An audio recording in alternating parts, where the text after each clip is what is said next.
High, অনেকদিন ধরে bore হচ্ছিলাম যে কি করতে পারি, নতুন কিছু কি করা যায়। তো চলো, আজকে একটা নতুন আইডিয়া এসছে মাথায়, একটা নতুন কিছু করা যাবে, সেটা আবার এই জিনিসটার উপরে। অবস্থাটা দেখ কি হয়েছে জিনিসটার, যদি করে দিতাম হয়তো হতো না। তো চলো দেখা যাক আমি কি তৈরি করি এটার মধ্যে।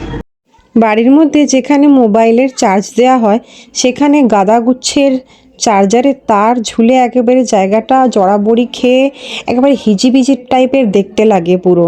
তাই আমি ভাবলাম যে এইটাকে একটু সুন্দর এবং কিউট কীভাবে করা যায়। যদিও এইটারই একটা রেফারেন্সে ছবি আমার বান্ধবী অনিতা আমাকে পাঠিয়েছিল মোটামুটি 1 বছর আগে, কিন্তু আমার ঠিক সময়ও হয়নি, এনার্জিও হয়নি করার। তো এখন সুযোগ পেলাম, দেখছি একেবারে চার্জারের অবস্থা ভীষণই খারাপ, তাই এটা তৈরি করে নিই। প্রথমে চার্জারের পুরো কর্ডটাতে একবারে গ্রিন উল দিয়ে ঠিক শাখা প্রশাখা পাতার মতো বুনে নিলাম। তারপরে এবার টাইম এলো এখানে ফুল পরানোর পালা।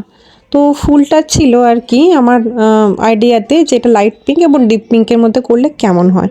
তো আমি এটা মাঝখানে লাইট পিঙ্ক উল দিয়েছি এবং চারিদিকে যে প্যাটেলসগুলো বানিয়েছি, টোটাল 6টা প্যাটেলস বানিয়েছি, সেগুলো ডার্ক পিঙ্ক দিয়েছি।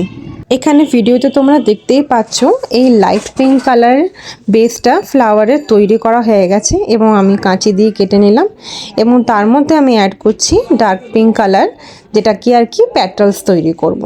তো পরপর আর কি আমি এক এক করে 6টা প্যাটেলস বুনে নিই। তো এই জিনিসটা করার আগে ভীষণ এক্সাইটমেন্ট লাগছিলো, এর আউটকামটা কেমন হবে। আমার তো বেশ ভালো লেগেছে, তোমাদের কেমন লেগেছে তোমরা কিন্তু পুরো আউটপুটটা দেখার পর কমেন্টে অবশ্যই জানিও। অনেকে বলেছিল যে এই গ্রিনের সাথে রেড কালারের ফ্লাওয়ার্স দিতে, কিন্তু যেহেতু আমার একটা ওয়াল হ্যাঙ্গারের মধ্যে লাইট পিঙ্ক এবং ডিপ পিঙ্ক রোজের কম্বিনেশন আছে, তো আমি ওইটার সাথে ম্যাচিং করেই আর কি এই ফ্লাওয়ারের কালার কম্বিনেশনটা করেছি, কারণ যেখানে আমি চার্জ দিই ওই দুটো দেওয়ালই কিন্তু কম বেশি অনেকটাই কাছাকাছি। পরপর 6টা প্যাটেলস তৈরি হয়েও গেল। এবার আমি এই ফ্লাওয়ারটাকে অ্যাটাচ করব মেন চেনটার সাথে। তো এভাবে আমি মেন চেনটার সাথে অ্যাটাচ করে নিই।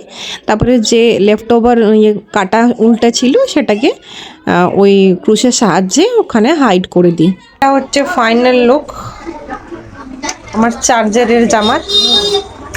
আমি চার্জারের যে মুখটা আছে ওটাতে কোনো জামা পরাইনি, কারণ অনেকে বলে যে এগুলো তো হিট হয়, তো এটা যদি জামাটা পরে দিলে অনেকটা বেশি হিট হয়ে যায়, তাই এটাতে আমি কোনো জামা পরাইনি। তোমরা জানিও যদি এটা হিট না হয় তাহলে আমি একেও জামা পরিয়ে দেবো, আর জামা পরিয়ে এটার ছবি তোমাদের সাথে শেয়ার করব। কেমন?